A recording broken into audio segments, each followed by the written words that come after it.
ఏలూరు జిల్లా ద్వారకా తిరుమలలో శ్రీ కుంకుళ్ళమ్మ అమ్మవారి దసరా శరన్నవరాత్రి ఉత్సవాలు ఘనంగా ప్రారంభమయ్యాయి.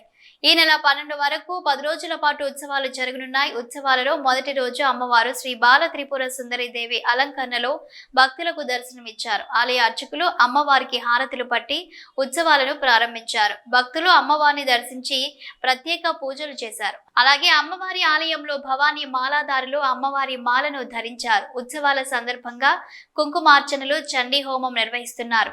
ఆలయ పరిసరాలను ప్రత్యేకమైన పూలతో అలంకరించారు. అలాగే ఆలయ ప్రకారాలు, రాజగోపురాన్ని రకరకాల విద్యుత్ దీప అలంకరణలతో ముస్తాబు చేశారు. 12వ తేదీ సాయంత్రం అమ్మవారి రథోత్సవాన్ని ఘనంగా నిర్వహించనున్నారు.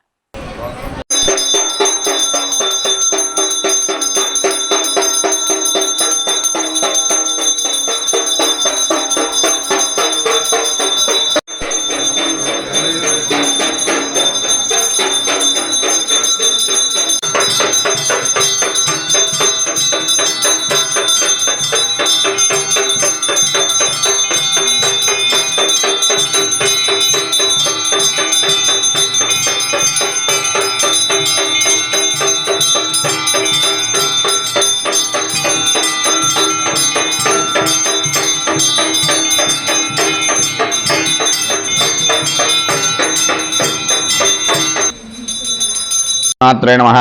वामे शूलकपालपाशनिधरे खड्गं करं डिम्डिमं बिभ्राणं करपङ्कजैः त्रिनयनां नागाष्टभूषान्वितां नानाकोटियुगान्तसूर्यसदृशीं नासोज्ज्वलभूषणां रक्तालम्बित हेमकुण्डलधरां श्री रेणुकामाश्रये श्री కుంకుళ్ళమ్మవారు ద్వారకాతిరుమ గ్రామం మొదట్లో కుంకుడి చెట్టులో స్వయంభూగా ఆవిర్భవించి పిలిచినంతనే పలికే చల్లని తల్లిగా భక్తుల చేత కొనియాడబడుతున్నారు. ఈ అమ్మవారు ద్వారకాతిరుమ వచ్చిన ప్రతి భక్తులు కూడా స్వామిని అనగా వెంకటేశ్వర స్వామి దర్శించుకున్న తర్వాత తిరుగు ప్రయాణంలో అమ్మవారిని దర్శనం చేసుకుంటూ వెళ్తూ ఉంటారు. అలా దర్శనం చేసుకుంటే ప్రయాణంలో కష్టనష్టాలు కానీ ప్రమాదాలు కానీ ఉండవనే భక్తుల విశ్వాసం. ఈ అమ్మవారికి ప్రతి సంవత్సరం కూడా ఆశ్వీజ శుద్ధ పాడ్యమి నుండి దశమి వరకు దేవీ నవరాత్రోత్సవాలు అత్యంత వైభవంగా జరుగుతాయి. ఈ రోజు అమ్మవారు మొదటి రోజు బాలాత్రిపుర సుందరి దేవిగా భక్తులకు దర్శనమిస్తున్నారు. అమ్మవారిని దర్శించుకుంటే వివాహం కాని గారికి వివాహం కానీ, సంతానం లేని సంతానం కానీ కలుగుతుంది. అందువలన భక్తులందరూ కూడా వచ్చి అమ్మవారిని దర్శించుకుంటూ ఉంటారు.